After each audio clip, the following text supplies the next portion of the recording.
समय आ गया है दुनिया को बताने का कि सनातन क्या है। अब पूरे विश्व पर सनातन राज करेगा। अब होगा अधर्मियों का विनाश और धर्म की पुनर्स्थापना।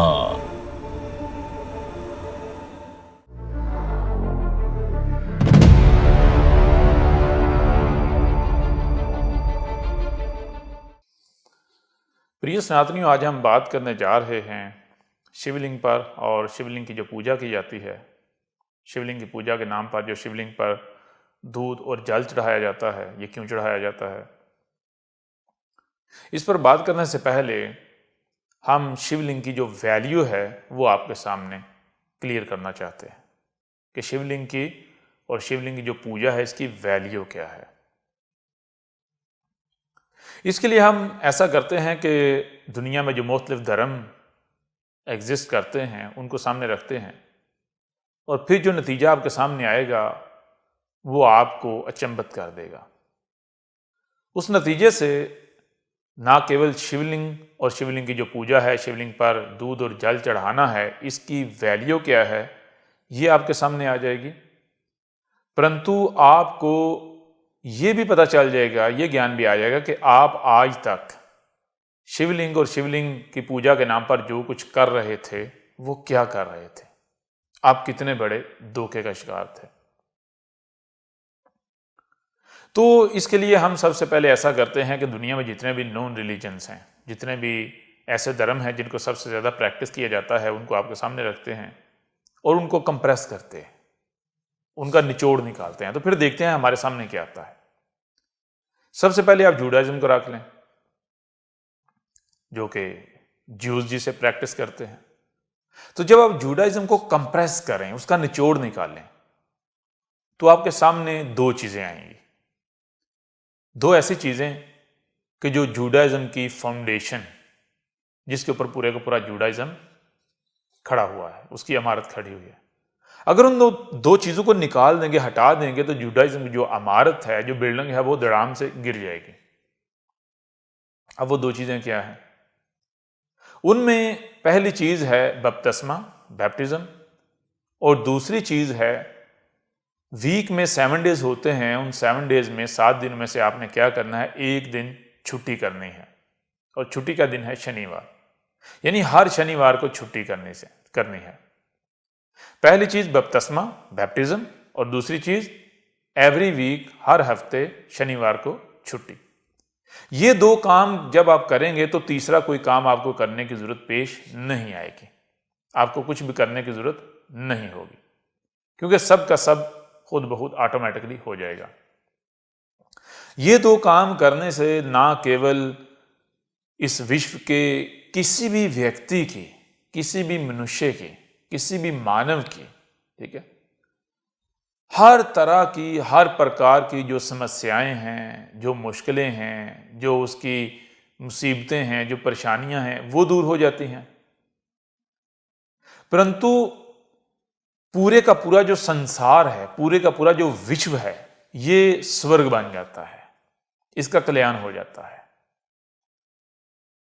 कोई मुश्किल क्या होती है, कोई समस्या क्या होती है, कोई कठिनता क्या होती है, कोई रोग क्या होता है, कोई सुनामी क्या होता है, कोई बाढ़ क्या होती है, कोई नेगेटिविटी क्या होती है, ये विश्व हर तरह की नेगेटिविटी से पाक हो जाएगा, मुक्त हो जाएगा, पवित्र हो जाएगा। अब जो पहली चीज है बपतिस्मा, बैप्टिज्म, वो क्या है? बपतिस्मा कहते हैं जिसे आप हिंदी में कहते हैं गंगा स्नान करना, और जो 7 दिन हैं वीक के अंदर, उनमें से एक दिन छुट्टी करना। ये क्यों जरूरी है? जब आप इसको जानेंगे, इसका ज्ञान प्राप्त करेंगे, इसके पीछे जाएंगे, इसका कारण क्या है, तो उसका कारण ये सामने आएगा कि ये जो पहाड़ हैं, ये जो चट्टानें हैं, ये हम देखते हैं कि ये सड़ गई हैं, सूख गई हैं। तो बताया कि ये सदा ऐसी नहीं थी, जब आप पीछे जाएंगे तो आपको पता चलेगा कि ये जो चट्टानें हैं, ये जो पहाड़ हैं, एक वक्त था जब इनका रंग दूध के जैसा सफेद था और इनके ऊपर से पानी नीचे को बहता था। ये दूध के जैसे सफेद थे, पानी नीचे बहता था, उस पानी से चश्मे वजूद में आते थे, नदियां, नाले, तो इसी तरह गंगा जो है वो वजूद में आती थी। तो इनके पानी से ये धरती जो है वो क्या, स्वर्ग का मंजर जो है वो पेश करती थी, धरती स्वर्ग थी। फिर क्या हुआ ये कि जो मनुष्य जाति है, इसके कर्मों ने ये जो वातावरण है इसको बदल दिया, इसमें ऐसा बदलाव पैदा किया, ऐसा बदलाव लाया कि ये जो धरती है, ये जो चट्टानें हैं, जो पहाड़ हैं, ये सूख गए, सड़ गए। इनके ऊपर से जो दूध जैसी सफेदी थी बर्फ से, वो खत्म हो गई। जब वो सफेदी खत्म हुई, बर्फ खत्म हुई, तो ऑटोमेटिकली जो पानी का फ्लो है, पानी खत्म। नदियां, नाले, झरने जो गंगा थी, रिवर, दरिया, वो खुशक, उनमें पानी कम हो गया। जब उनमें पानी कम हुआ तो ये एक चेन है, हर चीज दूसरी के साथ जो है वो जुड़ी हुई है, लिंक्ड करती है, लिंक्ड है। तो करते करते क्या हुआ कि एक खिता, एक इलाका, एक एरिया, वो जो पहले स्वर्ग था वो नरक में बदल गया, वो पाताल लोक में बदल गया। तो जब आप हर हफ्ते में जो वीक है उसमें 7 दिन होते हैं, उन 7 में से एक दिन तय कर लें, उस दिन छुट्टी किया करेंगे, जो कि ज्यूज ने तय किया कि हम शनिवार को यानी हफ्ते को छुट्टी किया करेंगे। तो उसका नतीजा क्या निकलेगा? उसका नतीजा ये निकलेगा कि ये जो पहाड़ हैं, ये चट्टानें हैं, ये दोबारा से सफ़ेद हो जाएंगी, ये वाइट हो जाएंगी। दोबारा से इनके ऊपर से जो जल है वो नीचे उतरना शुरू हो जाएगा। जो झरने हैं, जो नदियां हैं, जो नाले हैं, वो फिर से आबाद हो जाएंगे। जो गंगा हैं वो फिर से आबाद हो जाएंगी। फिर उन झरनों से, उन नदियों, नालों से, वो जो गंगा हैं, दरिया हैं, उनके अंदर जब पानी आएगा, उस साफ सुथरे पानी से, क्लीन पानी से क्या होगा कि इस ज़मीन, इस धरती से तरह तरह के जो फलों वाले जो दरख्त हैं, पौधे हैं, वो निकलेंगे। जो ये जो धरती है ये स्वर्ग बन जाएगी।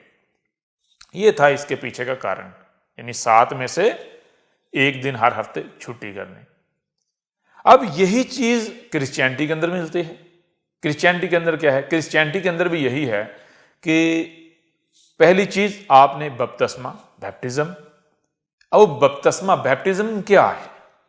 आपको बता दिया कि जिसे आप हिंदी में क्या कहते हैं, गंगा स्नान।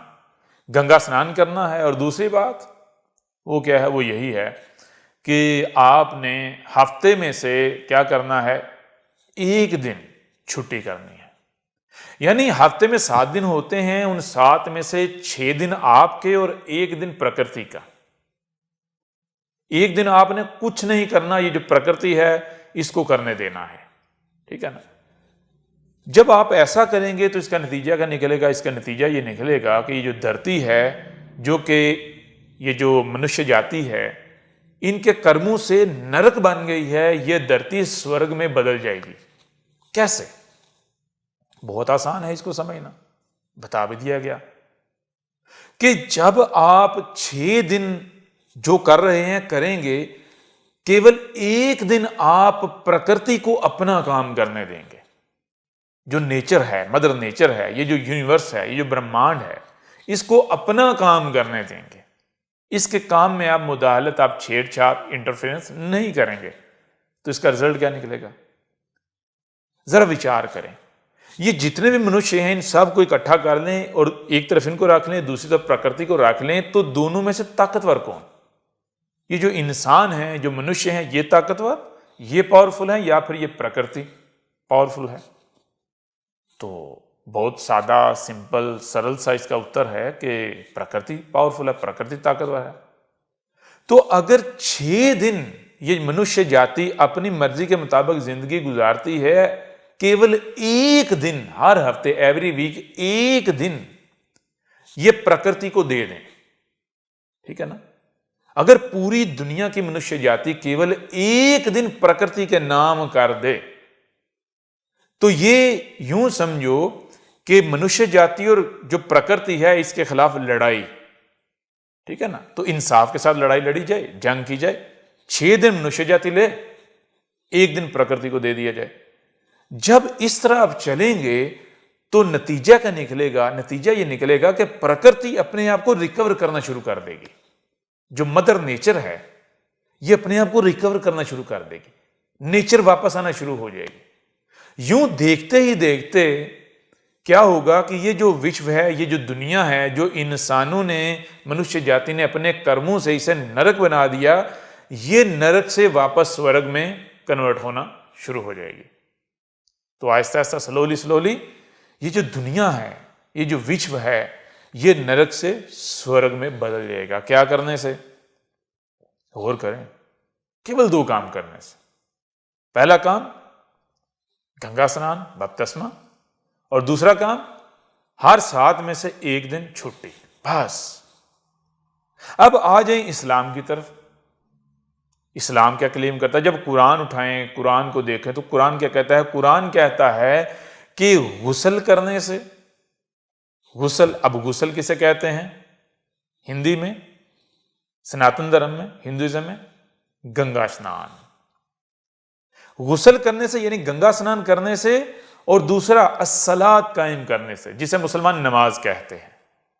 ऐसा करने से क्या होगा? ऐसा करने से वही जो जूडाइज्म और जो क्रिश्चियनिटी क्लेम कर रही है, ये जो धरती है ये नरक से स्वर्ग में बदल जाएगी। अब आ जाएं हिंदुइज्म की तरफ, जिसे सनातन धर्म कहा तो जाता है, परंतु क्या ये सनातन धर्म है? ये तो बात की बात है। लेकिन जो भी आप कहें, आप इस तरफ आ जाएं। यहां क्लेम किया जाता है, सनातन धर्म के अंदर क्लेम किया जाता है कि गंगा स्नान करने से, गंगा स्नान से, और दूसरा काम शिवलिंग पर दूध चढ़ाने से और जल चढ़ाने से क्या होता है? पूरे के पूरे विश्व का कल्याण हो जाता है। ये जो धरती नरक बन गई, ये स्वर्ग बन जाएगी, स्वर्ग बन जाती है। आप हुए ना आप हैरान? हमने 4 धर्म आपके सामने रखे, और जब हमने उनका निचोड़ निकाला, उनको कंप्रेस किया, तो हमारे सामने जो आई, जो शय आई, जो चीज आई, उसने हमें अचंभित कर दिया। एक ही शय, एक ही चीज, सबका जो निचोड़ है वो एक। आप इन सब का निचोड़ निकालो, 4 गिलास बनेंगे, उनको आप एक जग में डाल दो, मिक्स कर दो, वापस 4 गिलासों में डाल लो, कोई फर्क नहीं पड़ेगा, वो एक ही चीज रहेगी। वो यानी कि आपस में मिक्स हो गए? नहीं, वो एक ही चीज है। ठीक है। अब इससे भी बढ़कर जो अचंभित करने वाली बात है वो ये है कि जूडाइज्म, उसको भी हजारों वर्षों से प्रैक्टिकल किया जा रहा है। क्रिश्चियनिटी, उसे भी हजारों वर्षों से प्रैक्टिकल किया जा रहा है। इस्लाम, उसे भी लगभग पिछले 1500 साल से प्रैक्टिस किया जा रहा है, जो मौजूदा इस्लाम है। और फिर जो सनातन धर्म है, सनातन धर्म के नाम पर जो किया जा रहा है, ये भी हजारों वर्षों से प्रैक्टिस किया जा रहा है, प्रैक्टिकल किया जा रहा है। लेकिन हम क्या देखते हैं? नतीजा क्या? ये धरती स्वर्ग बनी? क्या जो क्लेम किया जा रहा है सभी धर्मों के अंदर वो हुआ? नहीं हुआ। है ना हैरान कर देने वाली बात। एक तरफ ये बात अचंभित करती है कि ये धर्म जिनको आज तक अलग अलग समझा जाता रहा कि हर धर्म दूसरे धर्म का दुश्मन है, जब उनको समझा जाए तो पता ये चलता है कि ये आपस में दुश्मन नहीं है, ये तो एक ही शय है, एक ही चीज है, अलग अलग नाम दे दिए गए, तेरा और मेरा कर दिया गया और बिगाड़ दिया गया। और दूसरी बात, सभी का जो क्लेम है, जो दावा है, उसके नाम पर, उस क्लेम के नाम पर हजारों वर्षों से वो प्रैक्टिकल किया जा रहा है, उसे प्रैक्टिस किया जा रहा है, लेकिन नतीजा वो नहीं निकलता। आज तक नतीजा वो नहीं निकला। उल्टा क्या हुआ कि धरती को देखें, धरती को नरक से स्वर्ग बनाने के लिए धर्म को प्रैक्टिस किया जाता है। अपनी समस्याओं के समाधान के लिए क्या किया जाता है? धर्म को प्रैक्टिस किया जाता है। और धर्म के नाम पर जो कुछ किया जाता है, उल्टा ये धरती और नरक से नरक में बदलती चली जा रही है, और बदलती चली गई और बदल गई है, धरती नरक बना दी गई। तो जानते हैं इसका कारण क्या है? इसका कारण यह है कि आज तक किसी ने यह समझा ही नहीं कि जुडाइज्म है क्या। आज तक किसी ने यह समझा ही नहीं कि क्रिश्चियनिटी असल में है क्या। आज तक किसी ने यह समझा है ही नहीं कि इस्लाम हकीकत में है क्या। आज तक किसी ने यह समझा ही नहीं कि सनातन धर्म असल में है क्या। जब समझा जाएगा तो आपको पता चलेगा कि ये जो ऊपर लेबल लगा दिए गए हैं, ये जुडाइज्म है, ये क्रिश्चियनिटी है, ये इस्लाम है, ये हिंदुइज्म है, ये इंसानों के काम है। इन्होंने बिगाड़ के रख दिया। धर्म तो एक था, एक है और एक ही रहेगा। जब आप धर्म को समझेंगे, समझकर उसको प्रैक्टिस करेंगे, तो फिर ऐसा कैसे मुमकिन है कि ये धरती जो है ये नरक से स्वर्ग ना बने? कैसे मुमकिन है, बताएं जरा। जब समझकर किया जाएगा तो फिर ये पूरी की पूरी धरती नरक से स्वर्ग में बदल जाएगी। तो शुरू में हमने कहा था कि हम बात करने जा रहे हैं शिवलिंग पर, और जो शिवलिंग की पूजा के नाम पर किया जा रहा है, दूध और जल चढ़ाया जा रहा है, इसका मतलब, इसका अर्थ क्या है, ऐसा क्यों किया जा रहा है, और शिवलिंग पर दूध और जल चढ़ाने की वैल्यू क्या है। अब आपको इस बात की समझ आ गई होगी। शिवलिंग क्या है और शिवलिंग पर दूध और जल चढ़ाना, इसकी वैल्यू क्या है। ऐसा करने से इस धरती ने, जिस धरती पर आप रह रहे हैं, इस विश्व ने, जिस विश्व में आप रह रहे हैं, इसने नरक से स्वर्ग में बदलना था। शिवलिंग की पूजा क्यों करना थी, क्यों की जा रही थी? शिवलिंग की पूजा करने का केवल एक ही कारण था, और वो ये था कि शिवलिंग की पूजा करने से ये धरती नरक से स्वर्ग में बदल जाएगी। शिवलिंग पर दूध और जल चढ़ाना ये क्या था? शिवलिंग पर दूध और जल चढ़ाने से क्या होना था? इस धरती ने नरक से स्वर्ग में बदल जाना था। लेकिन आपसे सवाल है, अब आप खुद बताएं। हमारा आप सभी से ये प्रश्न है, सभी सनातनियों से ये प्रश्न है कि बताएं कि जो धर्म में रीढ़ की हड्डी की मानंद है, जो धर्म की फाउंडेशन है, उसके नाम पर जो किया जा रहा है, जो प्राप्त करने के लिए किया जा रहा है, क्या आज तक उसकी प्राप्ति हुई, वो प्राप्त हुआ? उत्तर दीजिएगा, विचार कीजिएगा और उत्तर दीजिएगा। अगर नहीं तो क्या ऐसा करना छोड़ दिया गया? क्या समझने की कोशिश की गई? अगर नहीं, अगर इसका भी उत्तर नहीं में है, तो फिर जरा गौर करें, विचार करें कि आप कहां खड़े हैं, आप किस मकाम पर खड़े हैं, आप किस लेवल पर खड़े हैं। हम एक मिसाल, एक एग्जाम्पल आपके सामने रखते हैं। मान लें कि आपके हाथ में कोई ऐसी चीज है कि जिससे नुकसान हो सकता है। ले लीजिए एक पटाखा है, एक बम है, एक छोटा सा बम है, और आपके सामने कुछ बंदर हैं। आपने वो बम फेंका तो क्या होगा? वो बंदर दौड़े चले आएंगे, उनमें से कोई बंदर जो है फौरी से पकड़ेगा और क्या करेगा? पकड़कर उसको खाने की कोशिश करेगा। जब वो खाने की कोशिश करेगा तो इसका नतीजा क्या निकलेगा? वो बम फटेगा और वो बंदर मारा जाएगा, उड़ जाएगा, उसके चीथड़े उड़ जाएंगे, टुकड़े टुकड़े हो जाएंगे। अब ये मंजर बाकी बंदर देख रहे हैं। अब अगर आप दोबारा फिर से एक दूसरा बम फेंकते हैं तो क्या कोई भी बंदर करीब आएगा? नहीं आएगा। यहां आप अनुभव करेंगे, आपके सामने दो चीजें आएंगी। आपने जो अनुभव किया, दो चीजें आपके सामने आई।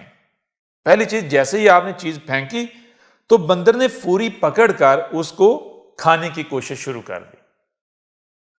और दूसरी चीज कि जब उससे बंदरों का नुकसान हुआ, उस बंदर का नुकसान हुआ, तो दोबारा वो जो बंदर है उसकी तरफ नहीं आए।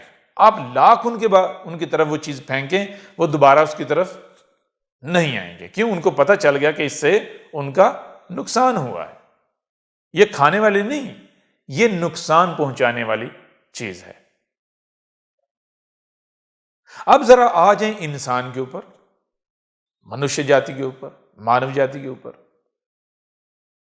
इनमें और बंदरों में कौन सी शय, कौन सी चीज अंतर करती है? वो है बुद्धि। बंदर ने जब कोई चीज देखी तो उसने पकड़ के फौरी उसको प्रैक्टिस करने की कोशिश की, खाने की कोशिश की। उसने अपनी बुद्धि का उपयोग नहीं किया। उसने ये नहीं जाना कि ये क्या है, ये इसने, यानी कि अगर उसने फेंकी है ये शय क्यों फेंकी है, और ये चीज है क्या, उसने ये नहीं जाना। उसने फौरी पकड़ा और खाने की कोशिश की।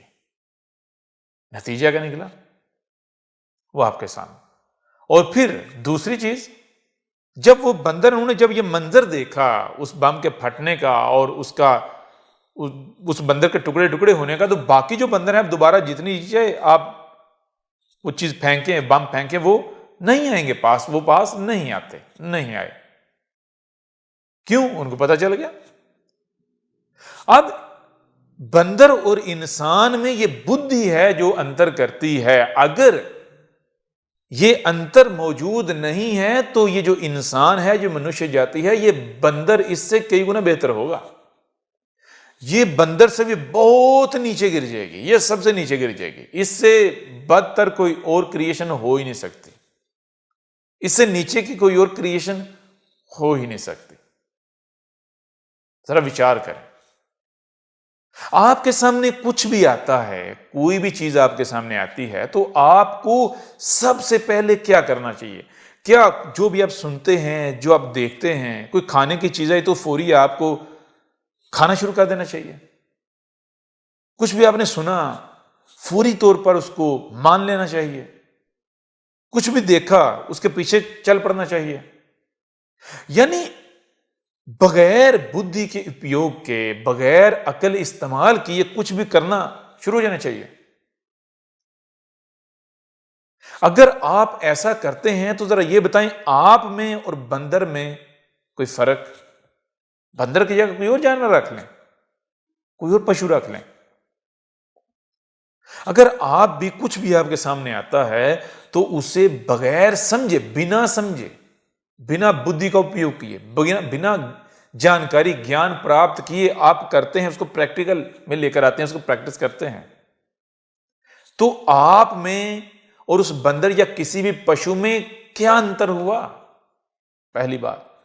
दूसरी बात, बंदर तो एक बार जब उसने प्रैक्टिस की, नुकसान उठाया तो वो पीछे हट गया। उसने दोबारा प्रैक्टिस नहीं की, उसने दोबारा वही चीज प्रैक्टिकल नहीं की।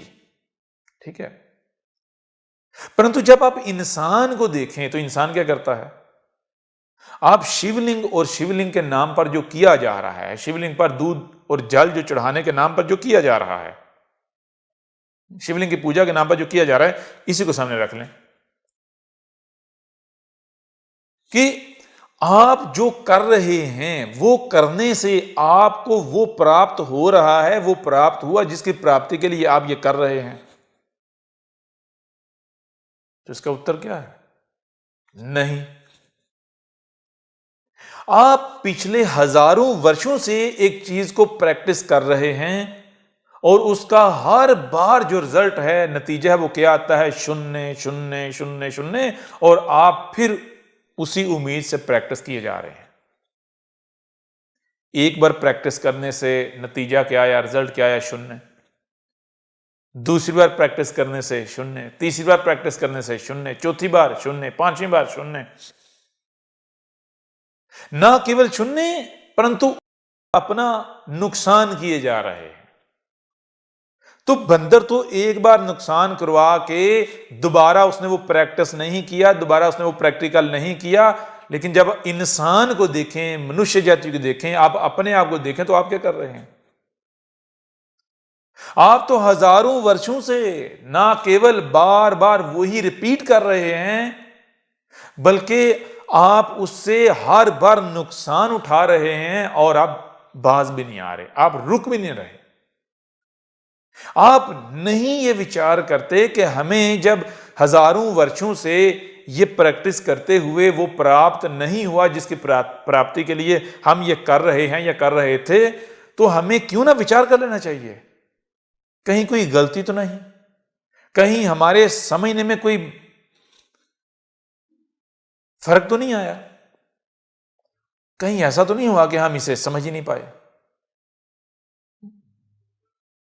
तो जब विचार करें, उत्तर दें, तो उत्तर क्या सामने आएगा? उत्तर ये सामने आएगा कि एक तरफ आप हैं, दूसरी तरफ बंदर या बाकी जितने पशु हैं वो आपसे बेहतर हैं। बंदर आपसे बेहतर, जितने भी पशु हैं वो आपसे बेहतर। कम से कम वो दोबारा वो नहीं करते, दूसरी बार वो नहीं करते या तीसरी बार वो नहीं करते जिससे उनको पहले प्रैक्टिस करने से नुकसान उठाना पड़ता है। देखिए, मनुष्य जाति, इंसान जो अपने आप को सबसे बड़ा बुद्धिमान समझता है, बुद्धिमान कहलवाता है, वो क्या कर रहा है? तो मेरे प्रिय सनातनियों, जरा बताओ, शिवलिंग की पूजा करने से, शिवलिंग पर दूध और जल चढ़ाने से जिस विश्व ने नरक से स्वर्ग बनना था,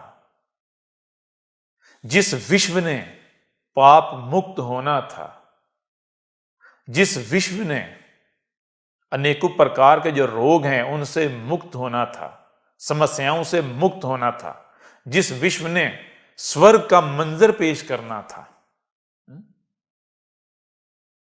वो विश्व क्या बन गया, वो दुनिया क्या बन गई? आपके शिवलिंग पर दूध और जल चढ़ाने से जिस दुनिया ने स्वर्ग बनना था वो दुनिया उल्टी नरक बन गई। और आप हैं कि आंखें बंद करके वही किए जा रहे हैं। मेरे प्रिय सनातनियों, आप खुद बताओ, आप में और जो ज्यूज हैं उनमें क्या अंतर हुआ? आप में और जो क्रिश्चियंस हैं उनमें क्या अंतर हुआ? आप में और जो मुस्लिम हैं इनमें क्या अंतर हुआ? ज्यूज कहते हैं हम सुपीरियर हैं, हम ईश्वर, अल्लाह, गॉड, रब के चहीते हैं, सुपीरियर हैं हम। क्यों? क्योंकि हमने अपने पुरखों को इस धर्म पर पाया, इसलिए यही धर्म सत्य है। ऐसे ही जो क्रिश्चियन हैं वो क्या कहते हैं? हम खुदावंद के, गॉड के, ईश्वर के चहीते हैं, हम दुनिया में सुपीरियर हैं। क्यों? क्योंकि हमारा धर्म जो है वो सत्य है। क्यों हमारा धर्म सत्य है? क्योंकि हमने अपने पुरखों को इस धर्म पर पाया, अपने पूर्वजों को इस धर्म पर पाया। अगर सत्य होने की यही दलील है, यही लॉजिक है, तो गलत कौन है? अगर ठीक होने की, सही होने की, सत्य पर होने की अगर ये लॉजिक है, ये दलील है, तो फिर गलत कौन है इस विश्व में, इस दुनिया में गलत कौन है?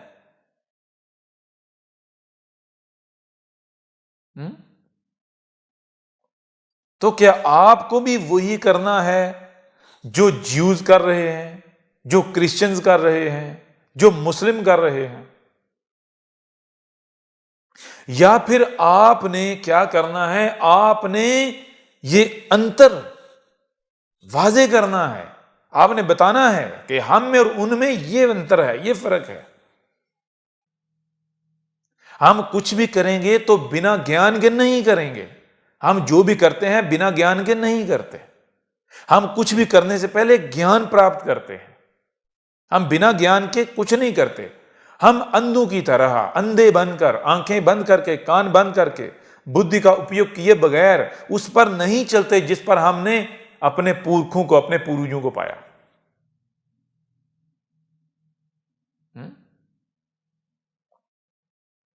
तो क्या आप ऐसा कर रहे हैं? क्या ऐसा करना चाहिए जो आप कर रहे हैं? जरा विचार करें।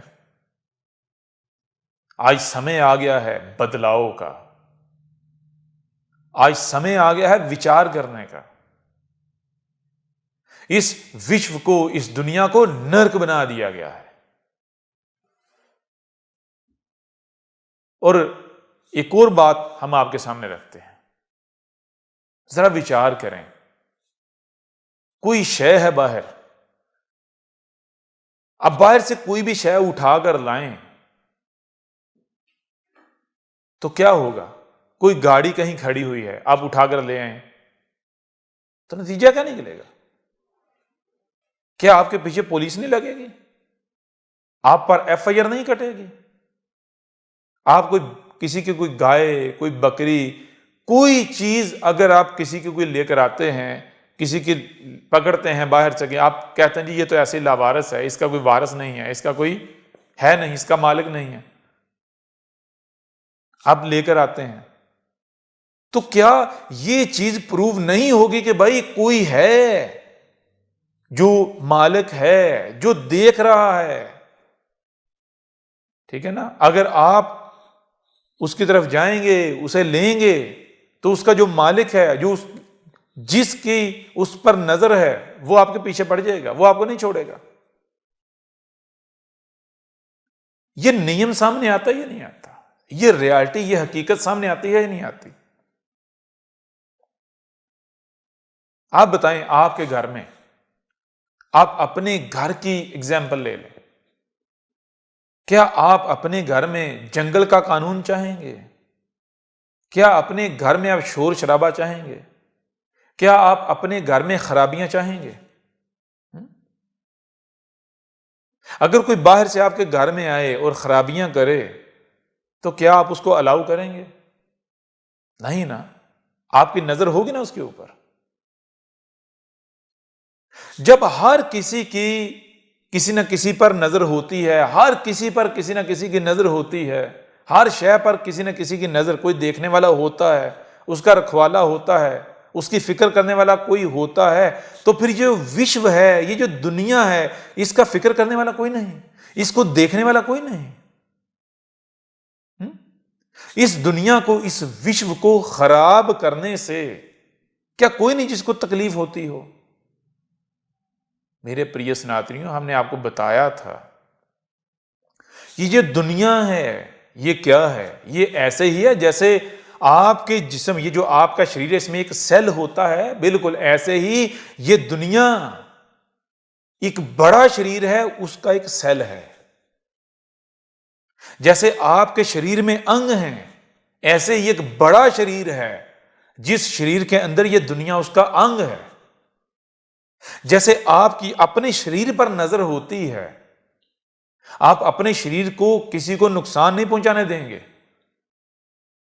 आप किसी को अलाउ नहीं करेंगे कि वो आपके शरीर को नुकसान पहुंचाए, आपको तकलीफ दे। क्यों? आपको आपके शरीर की फिक्र है, फिक्र होती है, आपके अपने शरीर पर नजर होती है। ऐसे ही ये जो दुनिया है, ये जिसका शरीर है, उसे इसकी फिक्र है, उसकी इस पर नजर है। और वो कौन है? यही ब्रह्मांड, जिसे आप ईश्वर कहते हो, आप गॉड कहते हो, आप रब कहते हो, आप अल्लाह कहते हो, आप दियोस कहते हो, आप एली कहते हो।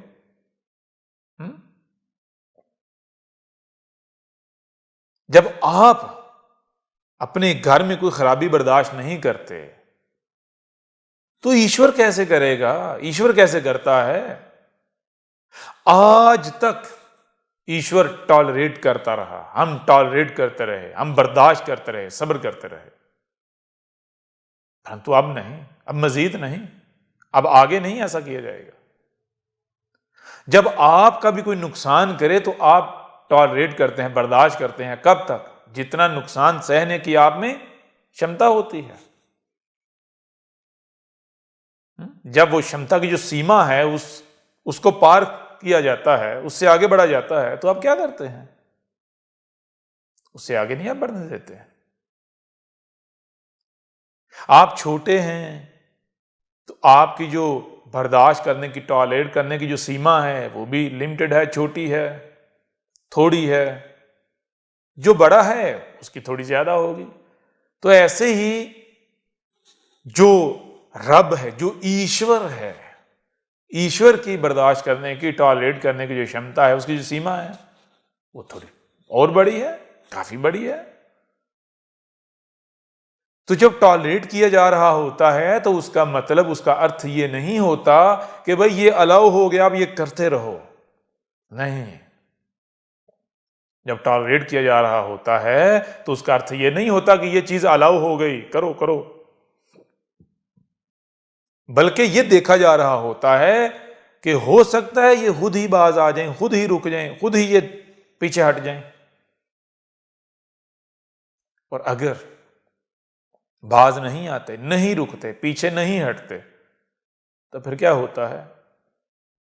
शरीर में जबान होती है, ये जीभ होती है, जीभ अपना काम करती है, जीभ बताती है कि ये ना करो। क्यों ना करो? जीभ सारा बताती है, भाई इसलिए ना करो। और फिर जो जीभ को भी ना समझे, जीभ के बताने से जो ना बाज आए, जो ना रुकें, जो बाज ना आए, जो ना समझें, जो वही करें जो कर रहे थे, तो फिर क्या शरीर में केवल जीभ ही होती है, जीवा होती है, या कुछ और भी होता है? शरीर में फिर हाथ भी तो हैं, और हाथों के तो मुक्के भी बनते हैं, चपेड़े भी बनती हैं। तो जब हाथ हरकत में आए, एक्शन में आए, तो फिर क्या होता है? तो ऐसे ही ये जो दुनिया है, ये जो विश्व है, ये मैं तुम्हारा जो ईश्वर हूं, जिसे तुम ईश्वर कहते हो, ये मेरा शरीर है, ये मेरे शरीर का अंग है। तुम अपने कर्मों से इसे बिगाड़ रहे थे, इसे खराब कर रहे थे, इसे नर्क बना रहे थे, और मैं टॉलरेट कर रहा था। तो मेरी जो टॉलरेंस है उसका अर्थ ये नहीं है कि मैंने इसको नर्क बनाना अलाउ कर दिया था। नहीं, मैंने अलाउ नहीं किया। मैं तो केवल ये देख रहा था कि जब तक कि तुम में से कोई एक भी पीछे है जो ये नहीं कर रहा, तो उसकी ड्यूटी क्या है? उसकी ड्यूटी यह है कि बाकियों को बताए कि ये गलत है, ऐसा नहीं करना इस विश्व में, इस संसार में, इस दुनिया में। अगर वो नहीं बताता और वो भी वही करता है, यानी जब सब के सब यही करना शुरू हो जाते हो, तो फिर वक्त आ जाता है, समय आ जाता है कि जब मैं फिर तुम्हें रोकूं। मेरी जो टॉलरेट करने की जो सीमा है वो आ जाती है, उससे मैं आगे तो नहीं जाने दूंगा, सीमा को पार तो नहीं करने दूंगा। तो मेरे प्रिय सनातनी, बात समझ आ रही है या नहीं आ रही? ये दुनिया जो है, ये जिसे आप धरती कहते हो, ये जो विश्व है, ये क्या है? ये ईश्वर के शरीर का अंग है। जब आप ईश्वर के शरीर के इस अंग को खराब करोगे, इसे तकलीफ दोगे, इसे बिगाड़ोगे, इसे नर्क में बदलोगे, तो क्या ईश्वर बर्दाश्त करता रहेगा, टॉलरेट करता रहेगा? बताओ जरा। तो आज समय आ गया है, जो समझ जाएंगे, भाज आ जाएंगे, और जो धर्म है उस पर चलेंगे, धर्म मार्ग पर चलेंगे, वो बचेंगे। और जो वही करते रहेंगे, जो बाज नहीं आएंगे, और वही करते रहेंगे जो करते रहे और आज जो हो रहा है, वो नहीं बचेंगे। उनमें से कोई एक भी नहीं बचेगा। इस दुनिया में बहुत बड़ा बदलाव आने जा रहा है। यह विश्व एक नए युग में डलने जा रहा है, नया युग आने जा रहा है, शुरू होने जा रहा है, नए युग का आरंभ होने जा रहा है। इस समय कौन सा युग चल रहा है? कलयुग। अब समय आ गया है कलयुग के अंत का और सतयुग के आरंभ का। तो अब आओ इस तरफ कि शिवलिंग क्या है और शिवलिंग पर दूध और जल चढ़ाना क्या है। शिवलिंग को आप उस समय तक नहीं समझ सकते, शिवलिंग पर दूध चढ़ाना और जल चढ़ाना क्या है इसे आप उस समय तक नहीं समझ सकते जब तक कि आप एक रियलिटी, एक हकीकत, एक नियम जो है उसे ना जान लो, उसकी जानकारी प्राप्त ना कर लो और उसे हर लम्हे, हर मोमेंट अपने सामने ना रखो। वो क्या है? वो नियम ये है, देखो, गौर करो, विचार करो। कोई भी चीज अपने सामने रख लो, एक फ्रूट रख लो, सेब रख लो, तो जब तुम उसमें विचार करोगे तो तुम्हारे सामने एक नियम आएगा। वो क्या आएगा? वो ये आएगा कि जो ज्ञान है इसके 3 लेवल हैं, 3 स्टेजेस हैं ज्ञान की। पहला लेवल, जरा विचार करो कि जो सामने है उसका रंग, यानी उसका कलर क्या है, रंग क्या है, उसका साइज क्या है। एक ज्ञान की एक किस्म होगी, ये एक प्रकार का ये ज्ञान हो गया। दूसरा, जो अब आपको सामने नजर आ रहा है, ये टोटल कंप्लीट ज्ञान नहीं है, टोटल ज्ञान नहीं है, बल्कि एक दूसरी प्रकार का ज्ञान है। कौन सा? जो छुपा हुआ है। जब आप उस सेब को काटोगे, टुकड़े करोगे, तो फिर आपको उसका अंदर का रंग क्या है, यानी वो ज्ञान जो छुपा हुआ है। तो अब जो छुपा हुआ ज्ञान है वो भी 2 प्रकार का है। एक प्रकार का वो है कि जब वो छुपा हुआ सामने आता है तो आप उसे देख सकते हो, उसका अनुभव कर सकते हो, आप उसे दूसरों को बता सकते हो। परंतु दूसरा, जो एक दूसरी प्रकार का छुपा हुआ ज्ञान है, वो है जिसे आप टेस्ट कहते हो। जैसे टेस्ट, आप सेब खाते हो तो जो टेस्ट है, तो अब ये बताओ कि टेस्ट को दुनिया की किसी भी भाषा में किसी को बताया जा सकता है? नहीं ना बताया जा सकता। विचार करो जरा। तो ज्ञान, एक ज्ञान वो है जो सामने होता है, तो जो सामने होता है वो टोटल कंप्लीट ज्ञान नहीं होता। उसके अलावा एक और प्रकार का ज्ञान होता है, वो जो छुपा हुआ। अब वो जो छुपा हुआ होता है वो 2 प्रकार का होता है। एक वो जो सामने आने पर आप उसे समझ जाते हो, समझ सकते हो और दूसरों को बता भी सकते हो किसी भी भाषा में। लेकिन जो छुपा हुआ ज्ञान, उसमें जो दूसरी प्रकार का ज्ञान है, उसको आप दुनिया की किसी भाषा में बता नहीं सकते, किसी को नहीं बता सकते। वो ज्ञान अनुभव का नाम है। जब तक कि आप खुद मुशाहिदा नहीं करोगे, खुद अनुभव नहीं करोगे, खुद एक्सपीरियंस नहीं करोगे, जिसकी एग्जाम्पल है टेस्ट की, जो टेस्ट करने से आता है। अब बताओ, जो टेस्ट होता है, आप दुनिया की किसी भाषा में किसी को बता सकते हो? अगर बता सकते हो तो हम आपसे प्रश्न करते हैं, तो बताओ, केला और सेब, इन दोनों का जो टेस्ट है उसमें अंतर क्या है? बता सकते हो? नहीं बता सकते। तो ये नियम सदा अपने सामने रखना है, इस नियम को पीछे नहीं करना, इधर उधर नहीं करना। ज्ञान 3 प्रकार का है, ठीक है? ज्ञान के 3 स्टेजेस हैं, 3 लेवल हैं ज्ञान के। पहला लेवल, वो ज्ञान जो हर किसी को आप बता सकते हैं, हर किसी के सामने। दूसरा, जो छुपा हुआ है।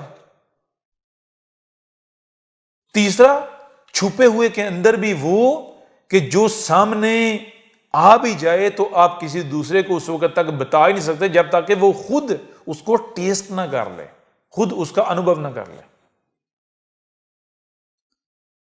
अब जरा बताओ कि जब यह नियम आपके सामने आ गया है,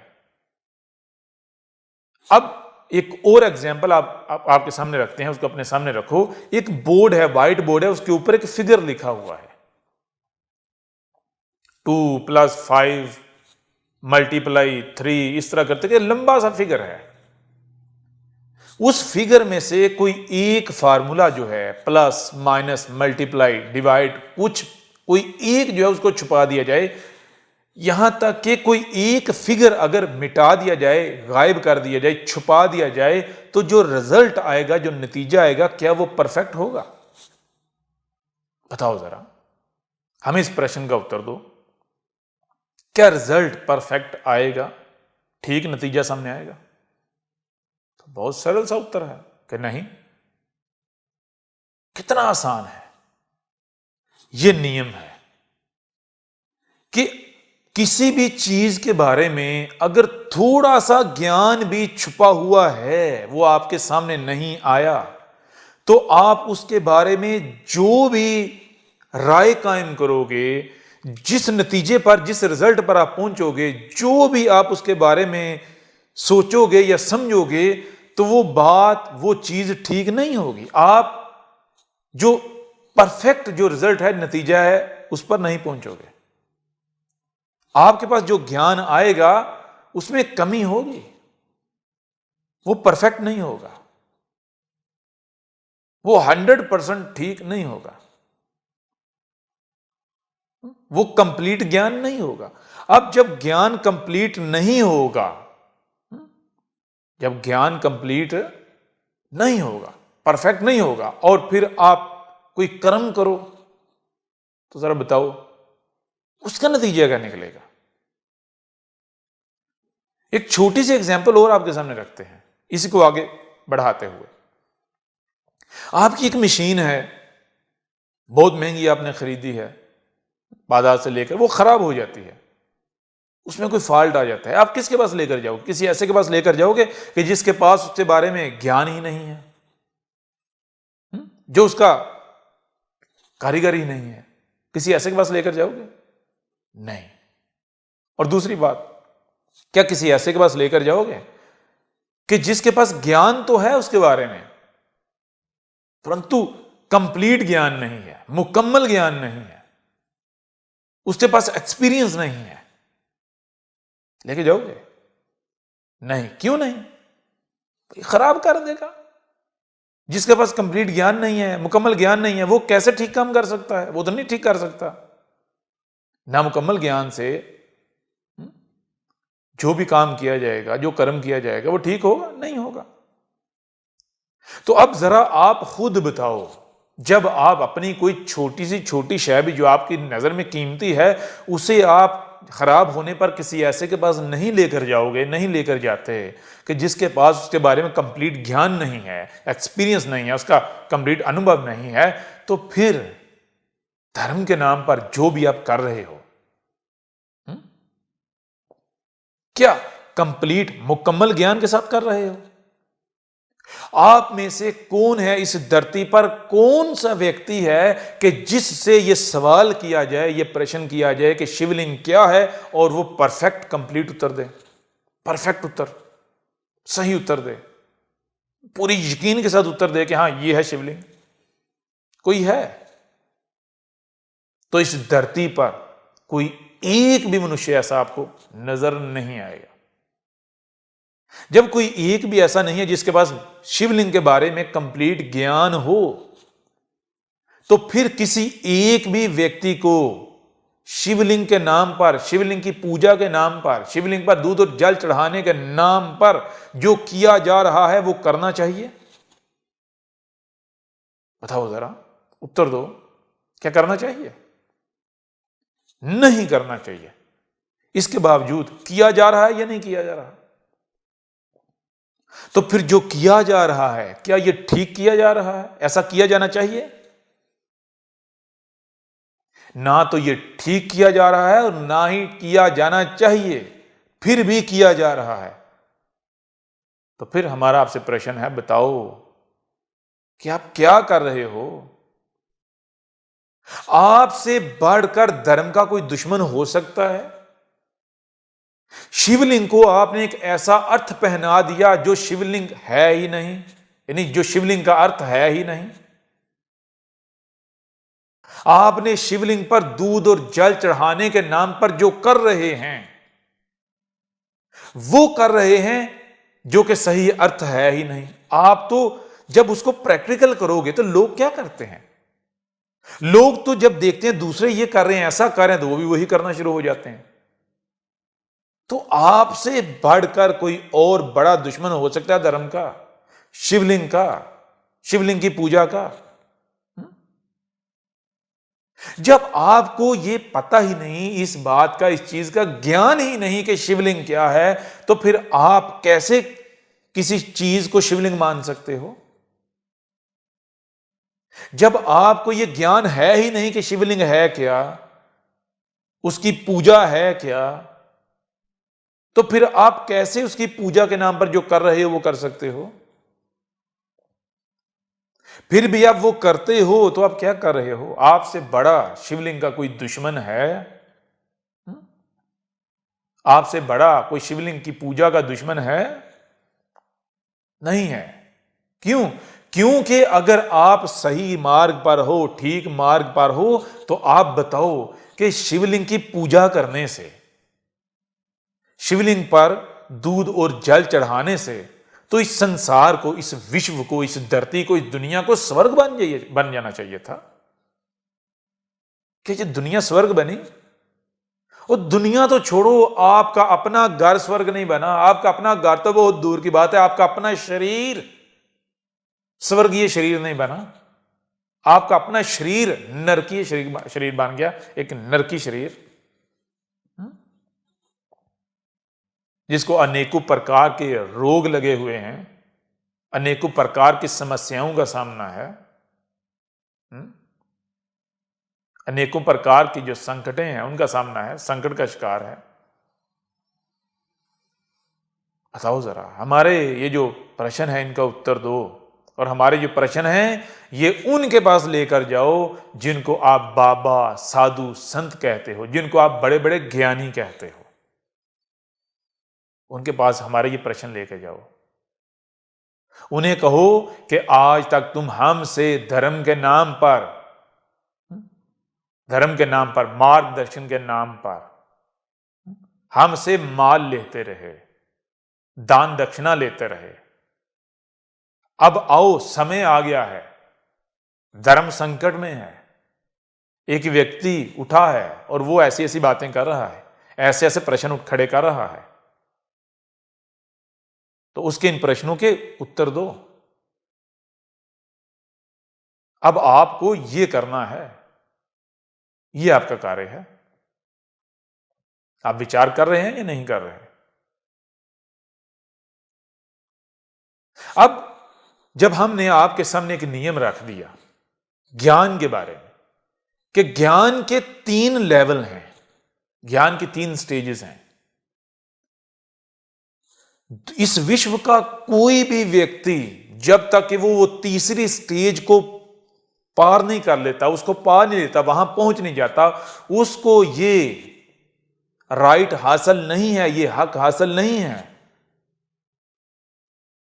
कि वो ज्ञान के नाम पर, धर्म मार्ग के नाम पर, मार्गदर्शन के नाम पर, धर्म के नाम पर दुनिया को कोई भी बात बताए, दुनिया को कोई बात कहे। पहले वो खुद उस लेवल पर आए, उस स्टेज पर आए। जब तक वो खुद वहां पहुंच नहीं जाता तब तक उसको किसी ने ये ड्यूटी नहीं दी। उससे पहले अगर वो ऐसा करता है तो उससे बड़ा धर्म का, ईश्वर का कोई दुश्मन हो ही नहीं सकता, और ना है। ऐसे ही लोग हैं, ऐसे ही मनुष्य हैं जिन्होंने धर्म को बिगाड़ के रख दिया। धर्म जो इस विश्व का, इस संसार का सबसे आसान रास्ता है, सबसे आसान चीज है, उसे सबसे मुश्किल बना दिया। किन्होंने?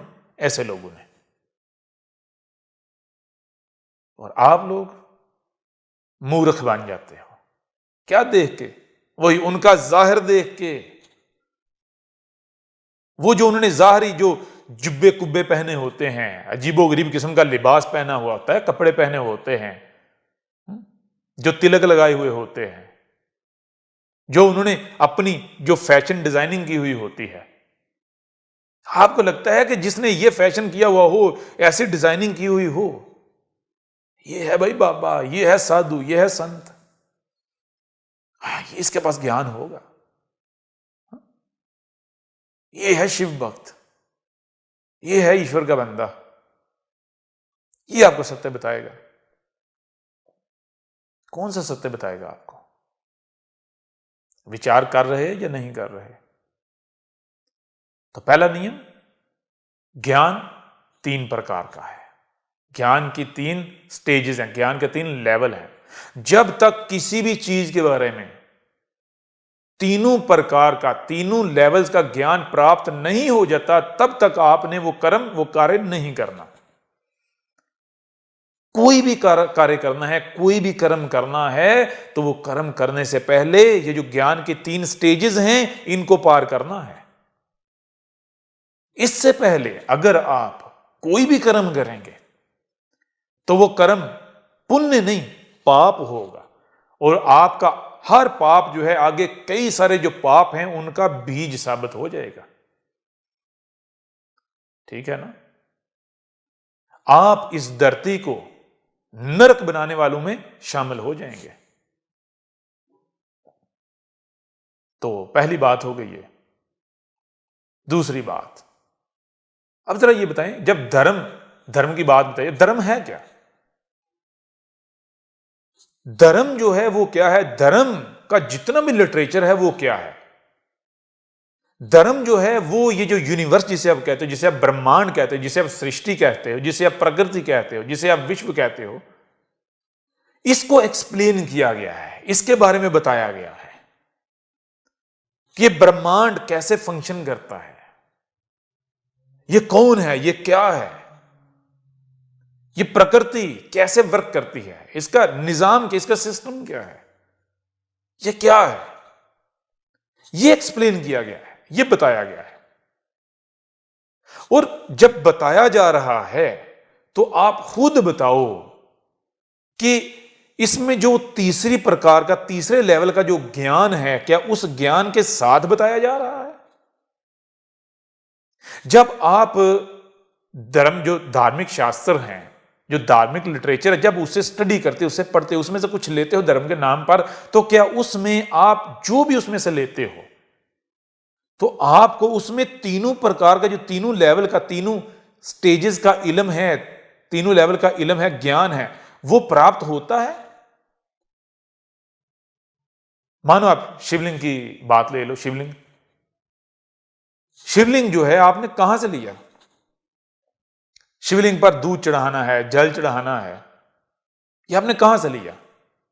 वेदों से, पुराणों से, जो धार्मिक लिटरेचर है, जो शास्त्र हैं, उनमें से, उन्हीं से लिया ना। तो अब आपसे ये प्रश्न है, जब आपने उनसे ये लिया है, तो क्या उनमें आपको ये जो दूसरी और तीसरी स्टेज का जो ज्ञान है वो भी मिला? शिवलिंग के बारे में, शिवलिंग पर दूध और जल चढ़ाने के बारे में, अगर तो वो मिल गया फिर तो ठीक है। अगर वो नहीं मिला तो फिर आपने जिसको शिवलिंग मान लिया, जिसको आपने शिवलिंग पर दूध चढ़ाना और जल चढ़ाना मान लिया, क्या वो सही है? क्या वो सही हो सकता है? क्या वो हकीकत हो सकती है, ट्रुथ हो सकती है? वो जो तीसरी प्रकार का, तीसरे लेवल का ज्ञान है, जब उसको आप साइड पे कर दो तो पीछे जो 2 प्रकार का ज्ञान है वो सिंबल बन जाता है। उससे जो चीज होती है जिसके बारे में ज्ञान दिया जाता है, वो चीज क्या बन जाती है? सिंबल बन जाती है। सिंबल, तो सिंबल किसे कहते हैं? सिंबल कहते हैं कोडेड चीज को, तो जिसको प्रैक्टिकल करने से पहले डिकोड किया जाता है। तो जितने भी धर्म शास्त्र हैं, उनके अंदर धर्म के बारे में जो कुछ भी लिखा हुआ है वो सारे का सारा इनक्रिप्टेड है, सारे का सारा कोडेड है। अब जैसा लिखा हुआ है, जो एज इट इज उसको वैसे ही ले लेंगे। उनमें और बंदरों में कोई फर्क नहीं है। बंदर के सामने आपने बम फेंका, उसने पकड़ के मुंह में डाला, फट गया। समझा नहीं ना, जो चीज सामने आई समझी नहीं। पहले समझना था, पहले ज्ञान प्राप्त करना था, फिर उसको प्रैक्टिकल में लेकर आना था, प्रैक्टिस करनी थी। जब ज्ञान आता तो फिर पता चलना था, ओ ये खाने की चीज नहीं, ये दूर फेंकनी है, इससे दूर भागना है। क्यों? ये तो नुकसान पहुंचाने वाली है। ये तो चीथड़े बना देगी, बोटी बोटी कर देगी, टुकड़े टुकड़े कर देगी। तो जब आपके पास इन चीजों के बारे में ज्ञान आया, आप एग्जाम्पल ले ले शिवलिंग की, शिवलिंग पर दूध और जल चढ़ाने की, जब आपने ये पढ़ा तो आप ये बताएं कि क्या आपने पहले इसको समझा या फिर आपने बंदर की तरह क्या किया कि जो चीज पढ़ी उसको वैसे करना शुरू कर दिया। अब बंदर क्या करते हैं? बंदर ये करते हैं कि एक बंदर अगर कुछ करता है तो दूसरा वही करना शुरू हो जाता है, तीसरा वही करना शुरू हो जाता है, चौथा वही करना शुरू हो जाता है। वो एक दूसरे को देखते हुए, जो आगे वाला कर रहा होता है पीछे वाला भी वही, उससे पीछे वाला भी वही, वो एक दूसरे को देखते देखते देखते वो कॉपी करते हैं। बंदर कॉपी करता है, नकल करता है। तो आप क्या कर रहे हो? कभी विचार किया क्या? नहीं। और क्या अभी भी विचार का समय नहीं आया? जरा विचार तो करो। तो शिवलिंग क्या है? सबसे पहले ये बात जान लें, इसको अपनी बुद्धि के अंदर बिठा लें, फिक्स कर लें कि धर्म के नाम पर जो कुछ भी है, जो कुछ भी एग्जिस्ट कर रहा है, जितनी भी कथाएं हैं, वो सब का सब सिंबॉलिक है, सब सिंबॉलिक लिटरेचर है, सब के सब सिंबल्स हैं। जितनी भी मूर्तियां हैं, जो भी धर्म के नाम पर किया जा रहा है, ये सारे का सारा क्या है? ये सब सिंबल्स हैं। इसको प्रैक्टिकल करने से पहले, इसको प्रैक्टिस करने से पहले इसको डिकोड करना था, इन सिंबल्स को समझना था। जब तक समझ नहीं आना थी तब तक इसको प्रैक्टिकल नहीं करना था। ठीक है ना? और धर्म एक ऐसा मार्ग है कि अगर बिना ज्ञान के, बिना समझे अगर इसको प्रैक्टिस करोगे तो समझो कि ये एक बम है जो तबाही फेर देता है। ठीक है ना? और आज पूरी दुनिया, पूरे विश्व की आप हालत देख रहे हो। ज्ञान, धर्म क्या है? धर्म तो ज्ञान का नाम है। और जब कंप्लीट मुकम्मल ज्ञान नहीं होगा, कंप्लीट ज्ञान नहीं होगा, फिर आप कुछ करोगे तो उसका नतीजा क्या निकलेगा? जो नामुकम्मल ज्ञान होता है, जो मुकम्मल ज्ञान नहीं होता, वो बहुत ही इंतहाई अति खतरनाक होता है। उससे बड़ी खतरनाक चीज कोई और है ही नहीं। तो आप क्या कर रहे हैं? आज इस विश्व की हालत क्या कर दी? अपनी आंखों से देखें किसने की? तो दो चीजें आपके सामने आ गई। पहली, ज्ञान के 3 लेवल, और दूसरी, धर्म के नाम पर जो कुछ भी एग्जिस्ट कर रहा है वो सब का सब सिंबॉलिक है, वो सिंबल्स हैं। धर्म के नाम पर जो भी एग्जिस्ट कर रहा है उसको प्रैक्टिकल करने से पहले उसको समझना, उसको डिकोड करना, उसको समझना, डिकोड करना लाजिम है, शर्त है, जरूरी है। जब तक उसे समझ नहीं लिया जाता, उसके बारे में कंप्लीट ज्ञान प्राप्त नहीं कर लिया जाता, तब तक उसको प्रैक्टिकल नहीं किया जाएगा, और नहीं करना था। दो चीजें हो गई। तो 2 नियम आपके सामने आ गए। अब जब ये 2 नियम, 2 बातें, 2 चीजें आपके सामने आ गई, अब आपको एक और चीज बड़ी आसानी से समझ में आ जाएगी। वो क्या है? वो है तीसरी आंख। तीसरी आंख का खुलना। तीसरी आंख का खुलना क्या है? तीसरी आंख का खुलना यह है कि वो व्यक्ति जिसकी तीसरी आंख खुलती है वो कौन सा होता है? जो ज्ञान की जो तीसरी स्टेज है, ज्ञान का जो 3rd लेवल है, तीसरा लेवल ऊपर वाला, जिसकी एग्जाम्पल टेस्ट किसी है, जो उसे प्राप्त कर लेता है।